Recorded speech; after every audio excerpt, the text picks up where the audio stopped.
Welcome, everyone. Thank you for joining our webinar today. I am Jennifer McKinnis. I am a program manager at Mama's Voices in our training department. It's not a bad life, too, but I think so too. Ma. We are so glad that you're here today. We are excited to introduce a resource that is designed to support both providers and patients in recognizing and managing coping mechanisms. So during our session today, we are going to walk you through two practical tools that we've created, the coping mechanism menu and also a coping mechanism implementation guide. We'll also share some strategies for using the tools in your practice, especially when you're working with patients who have lived experience with substance use disorder. Our goal is to help you offer personalized care that meets patients where they are at and equips them with the support that they need. Just a few housekeeping items. We would love for you to drop your name, your role, your organization in our chat. This webinar series is being generously sponsored by the CDC, and we do report back to them about who attended. So please start to get engaged in the chat and include that information. We also kindly ask that you stay muted unless you are sharing or speaking towards the end. And then, of course, we would love for you to continue to stay engaged in the chat throughout the duration of the webinar. We're going to hold off on all questions until the end, but feel free to drop your questions throughout.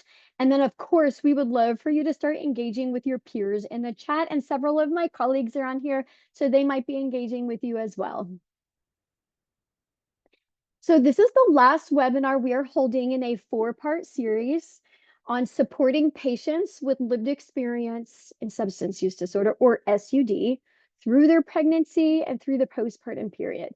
If you missed any of our earlier webinars, they can all be found on our SUD resource hub that sits on our Mama's Voices website. And we are going to share that link in the chat.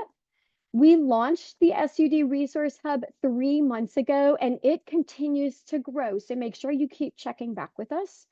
It is intended to be a central location for you to access hundreds of SUD resources from trusted partners, from national organizations. Some of them I know you are already very familiar with. You can see on your screen the themes of each of the webinars that we've hosted already. And then we've included a list of all the resources that were created to support that.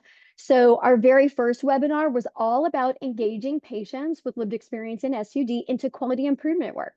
We share best practices on facilitating a listening session, and that listening session implementation guide that we launched included everything that you need to put on your own event, including things like supply lists, planning checklists, sample agendas. We had sample discussion questions. Our second webinar introduced a pregnancy plan that can be used to customize care for any patient. And it was intended to encourage shared decision-making, especially for those with lived experience in SUD. This was something that you introduced early in pregnancy, and it's different from what you might be thinking of as a birth plan. It's something that you continue to review with patients throughout their pregnancy. So we launched the pregnancy plan itself, an implementation guide, and also a sample provider script. Our third webinar and resource was all about developing a patient-centric screening process, and those resources included an implementation guide, a patient resource worksheet, and a sample provider script as well. And then today we are thrilled to share a coping mechanism menu and a coping mechanism implementation guide, which is also going to include a sample provider script. All of these resources were created based on feedback from focus groups that we hosted. And these were developed in partnership with patient family partners with lived experience, family members, or providers supporting patients with lived experience in substance use disorder. These tools would not exist without our PFP members of our work group. So you can see here screenshots of the 4 primary tools that we've been highlighting throughout the webinar series. Each of the resources was intentionally designed to be patient-friendly, visually appealing, and most importantly, accessible for individuals that might have varying levels of health literacy. Our goal was to create tools that feel supportive and feel easy to use. So whether a patient is engaging with them on their own or whether they're doing that with a guidance from a healthcare provider. All of the tools are available for download on our SUD Resource Hub. So please explore them today, explore them on your own. Please use them in practice. And as you review them, as you implement them, we invite you to share your feedback with us. Our hope is to continue to update these and always have the most current version available on our website. So let's dive in and take a closer look at this coping mechanism menu. So what is the purpose of the coping mechanism menu? It's designed to encourage patients to reflect on their own needs, on their own preferences when they are faced with stressors or difficult emotions. The goal is for them to have a plan in place before they actually need a plan. So we want them to understand what their own personal coping mechanisms are. So the tool helps patients reflect on how they typically respond to stress. It has them identify what personally calms them. Are there activities or environments or support resources or support people that they find especially helpful? That self-awareness will serve hopefully as a foundation for them to create a strong coping plan for themselves. The menu should be a preemptive plan of how they are going to manage stress. So it's something that they can lean on, whether they need it now or whether they need it later, whether they need it before delivery, during labor, or in the postpartum period. It's intended to help them also consider alternative coping actions, maybe from what they're used to. Instead of reacting impulsively in times that might be distressful, the tool encourages them to be thinking ahead about healthy activities that they can turn to. And then, of course, it's intended to educate patients and encourage them to advocate for themselves. So they can use this resource to share what their preferences are with their care team, with their loved ones, with their support team. It almost becomes a way for them to say, this is what I need, this is what I find helpful, this is how you can support me. Or, these are things that I don't find helpful. These are things sometimes that you do that maybe I don't feel are super supportive. So our hope is that it's presenting an opportunity for patient-centered conversation between patients, their providers, and their support team. And when it's done well, it really can honor a patient's experiences and their needs.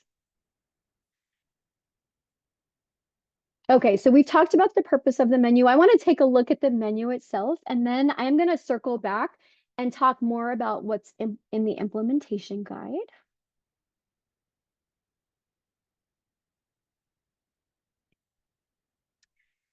So even though this tool was originally developed to support patients with lived experience in substance use disorder, it's really intended to be given to all patients. Every expectant mother will be faced with stressors or strong emotions at some point. So I want you to take a look at what you see on the screen. So this is 4 pages. It's 2 pages front and back. And this first page is inviting them to circle the icons that best reflect their preferences when they are feeling stressed. For example, on that top line, do they prefer time alone or not to be alone? Do they prefer physical comfort or absolutely no touch? Do they need rest? Do they need physical activity? I encourage you right now to consider what are your own preferences. We started off creating this tool for pregnant patients, but every member of our Mama's Voices team that worked on this found the reflection to be very helpful for our own well-being or for our own self-awareness. And so this tool could be for patients with SUD, it could be for pregnant patients, it could be for any patient, or really just any person who is experiencing stress, which, let's face it, that's all of us at some point. Many of you here today are providers. Providers tend to put your patients first, but your health and your self-care is really important. So maybe take some time and look at what's on the screen and think about what is best for you. I will share that when we were organizing this, we were thinking that you'd be choosing this or that. Do you want rest or do you want physical activity? But we also realize that it could be both depending on the circumstances. For example, for myself, after a long stimulating day at work, I want to come home in the quiet. But if it's the weekend and there's too much silence, that can send my brain down into dark places sometimes. So on the weekend, I want sound. So it's really about understanding when certain things are more helpful for you. I'm going to move forward on this menu, but remember, you can download it and check it out on your own.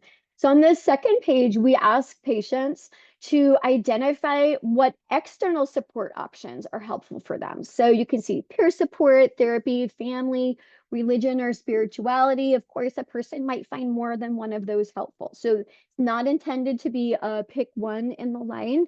You identify all of the things that you find helpful.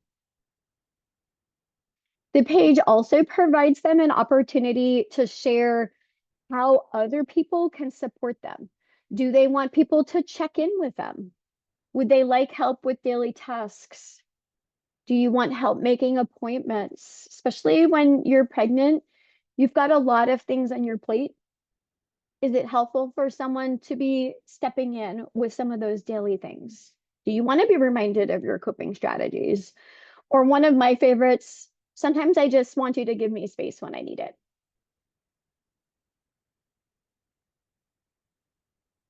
The third page asks that they are identifying activities or hobbies that calm them. They don't have to pick one from each line. They circle as many as they would find helpful here. So just take a look. You've got all kinds of activities. You've got music, art, movement, gaming, socializing, journaling, time with pets. So you want to be thinking when you're helping your patient, and under what circumstances do you find this activity helpful? Under what circumstances do you find this hobby more helpful? And then, of course, on the last page, we've got some open-ended reflection questions. So it gives the patient the chance to think about, what can I do if my normal coping strategies aren't working? How does my sleep affect my well-being, and can I make any adjustments to it? What can I eat or do to make my body or my mind feel better? This is an important one on the top right. Who do I feel most comfortable receiving support from? It's all about planning ahead so that patients can be the best version of themselves. So that is our coping menu. I'm going to hop back over. Give me just a moment.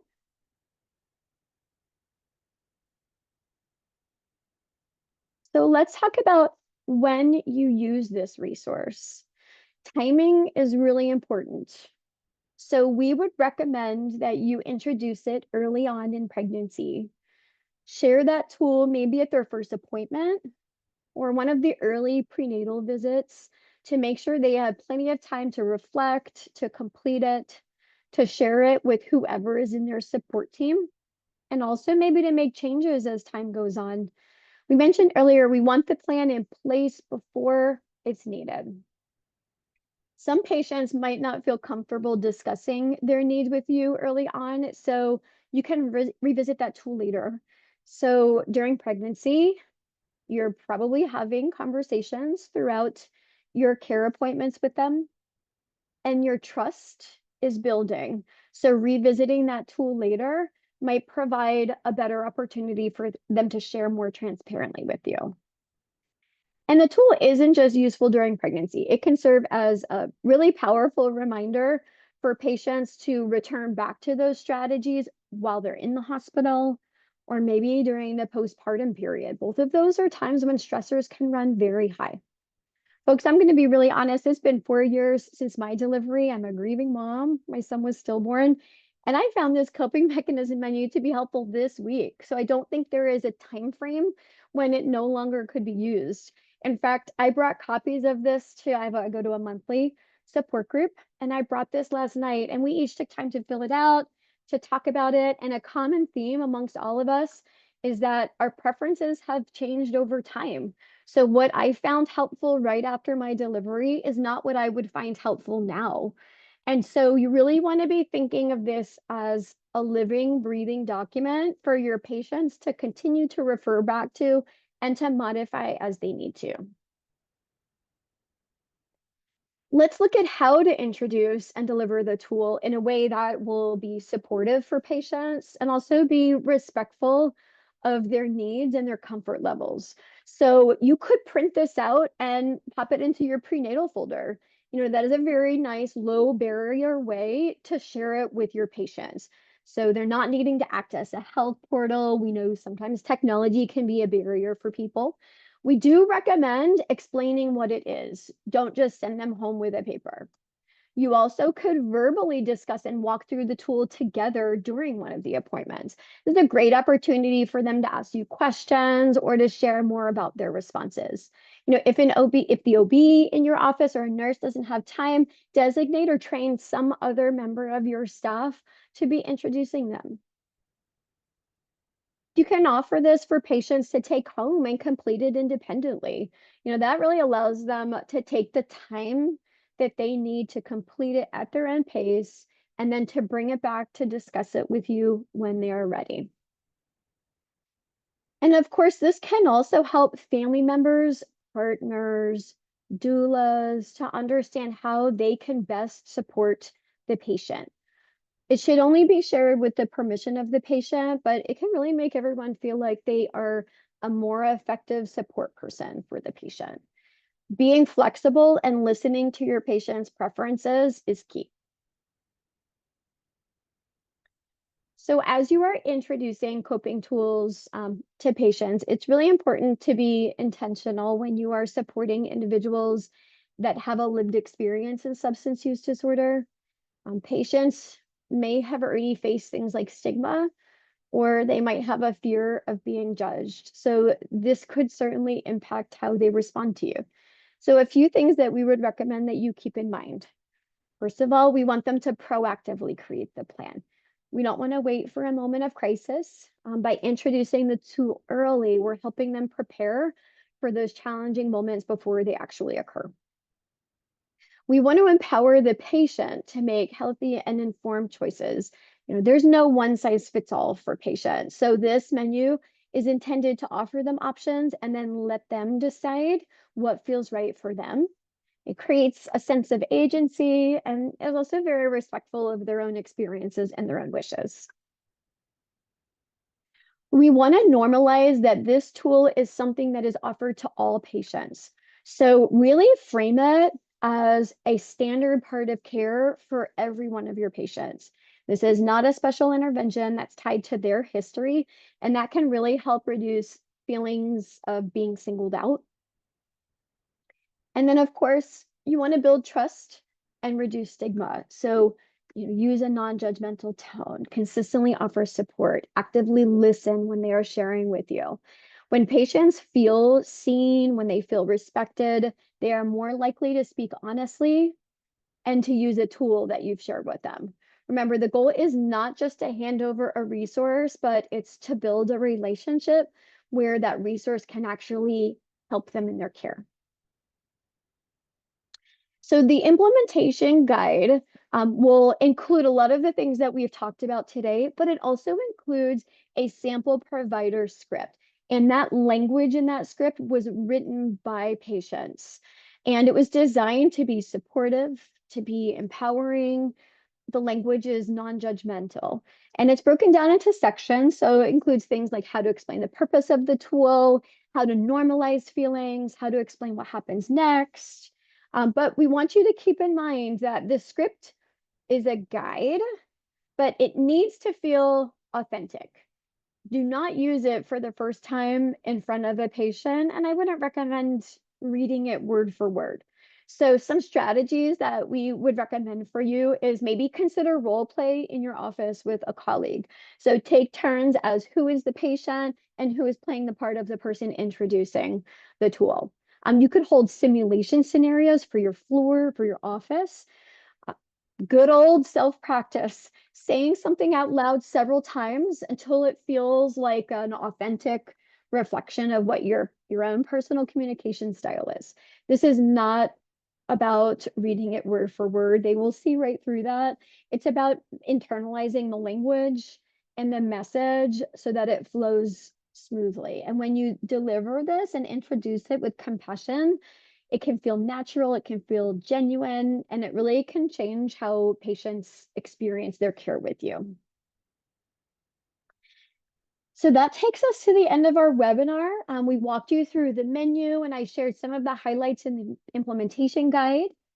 Thank you so much for joining us for our entire SUD webinar series. This QR code will take you directly to our SUD resource hub. Our entire webinar series can be accessed here, as well as all the resources that we mentioned earlier. And some of those resources are the ones that we created at Mama's Voices with our patient family partners, and also those with our trusted partners. Okay, I would love to open it up for questions.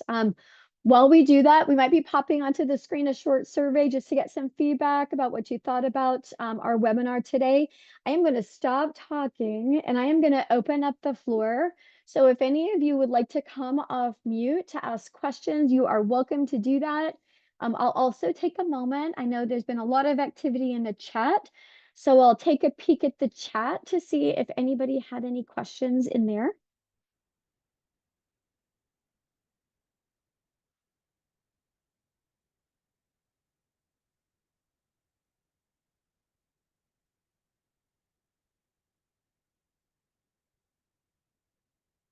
Hi, Kayla. I saw you included in the chat. Did you miss anything? We are going to have the recording of this webinar included on our SUD Resource Hub. So I'll hop back to the last screen here. So probably give us 24 hours and we'll get this webinar loaded so you can catch up on anything that's in there. Lisa, thank you so much. So what Lisa asked, what logos are on the tool? Does it have any wording about SUD? You could not tell. We actually were very intentional. We did not include anything in there about SUD. In fact, if you read through it, the only reference to anything related to pregnancy is there's a little caption at the bottom that explains to the patient that this could be something that they share with their providers, with their family members, with their support team. And we did include the word doulas in there, but honestly, that word doulas is the only word on the entire document that is referring to an experience during a pregnancy. We tried to keep this a normalized document that every patient would find helpful. It does have our Mama's Voices logo on there.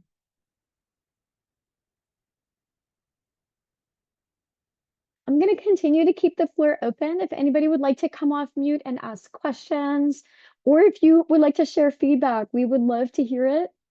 You also can connect with us over email. So as you are implementing this, our mamas.voices@mamasvoices.org, you are welcome to send your feedback to us. We continue to check to see if there are improvements that we can make to these. And that offer goes for all of the resources that we have been launching over the last 4 months. So if you've been trying, it's been a couple of months since we launched our pregnancy plan. If you've been trying the pregnancy plan and you've got some thoughts, please share that with us. We would love to adapt these to make them suitable for as many people as possible. Oh, thank you so much, Courtney, for sharing. Yeah, we would love for you to put these in their orientation folders. We did try to make them super easy and fun. We tried to make them very visually appealing, so it didn't feel like you were completing another healthcare form. There's enough of those that you have to fill out.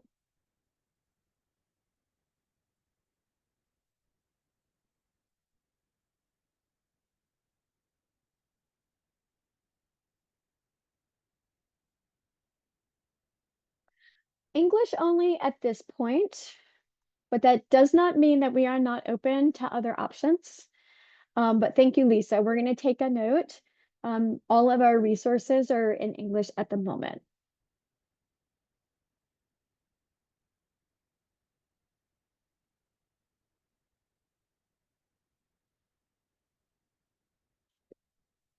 Courtney, you're speaking our language. You said you love pink and fun things.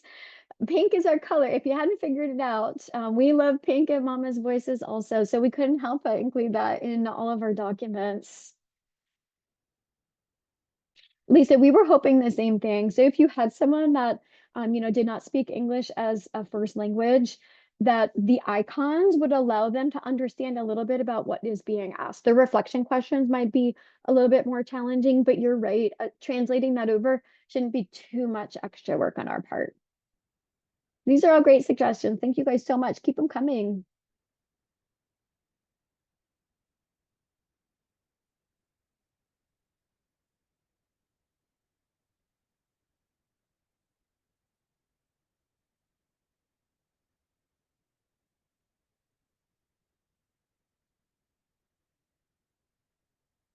I'm going to give it another minute in case anybody else wants to come off mute and share anything. If anybody else has questions or feedback,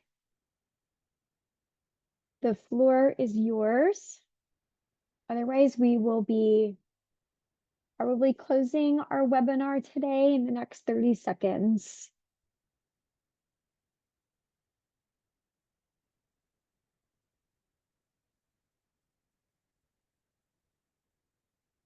And thank you all for attending. Thank you so much.